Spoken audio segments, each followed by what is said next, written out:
As you all know, the U.S. Commission on International Religious Freedom has designated India as a country of particular concern for the last 4 years.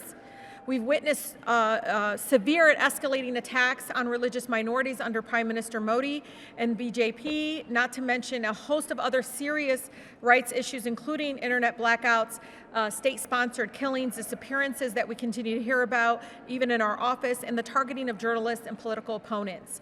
And yet, we know our own U.S. State Department has yet to designate India as a country of particular concern under U.S. law. So I want to thank Congresswoman Omar's leadership and courage in introducing House Resolution 542, makes the case, of course, and takes that step forward. I want to take a moment again for really truly thanking her for being consistent and being a strong voice for human rights in India as well as all around the world. The facts speak for themselves, and that's one thing that I wish we spent more time on here in Congress. Laws targeting interfaith marriages and relationships, the wearing of hijabs, and religious conversion, and the list goes on. They're all being targeted. These laws targeting freedom of religion and minority groups run against everything in India that India and America's friendship is built on.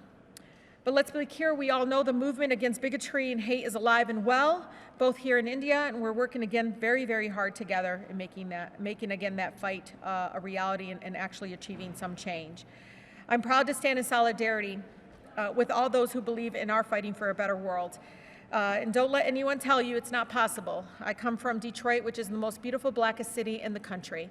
And every corner is a reminder that the civil rights movement, the right to organize unions, the fact that we were able to literally get the right to vote is all because people demanded it in the streets, that community organizations, folks got together and made it happen, not because of who was in Congress or who was in the White House, but because the American people rose up and said, we have to do something.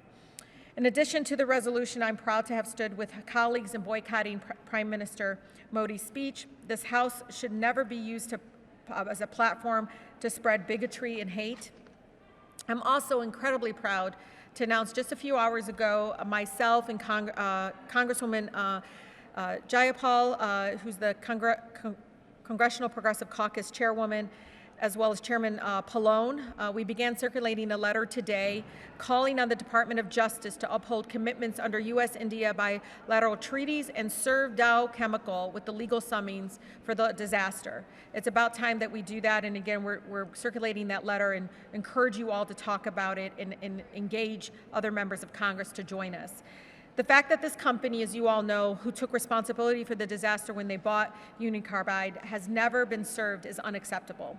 We know that one of the major roadblocks in getting justice for victims and survivors has been the fact that the majority of those victims are of Muslim faith or lower castes. And again, it just shows that the internal issues and bigotry that is within policy and how they implement certain protections for only some, not all. It's long past time that Dow Chemical, as you all know, answer for its crimes and pay restitution to those victims and survivors. Again, I'm really proud to lead with my colleagues in this fight and hopeful that we can finally move the wheels of justice forward this year. Thank you again, all of you, for this incredibly important dialogue. As somebody that's been here for 5 years, as you know, I'm a Palestinian American, but I'm also a child of immigrants, and again, come from a city that we've seen injustice happen and how the law is not applied equally to all of us, and including my neighbors, immigrant neighbors, and black neighbors to this day. And so when we talk about global justice and fighting the hate globally against bigotry, I always remind myself of a black pastor that told me in my city that we are not a world or a country that is divided, but we are disconnected. We must connect right away in understanding this is oppressive policies that will impact all of us if we don't see each other again as global human beings. So thank you again, and I really appreciate this opportunity.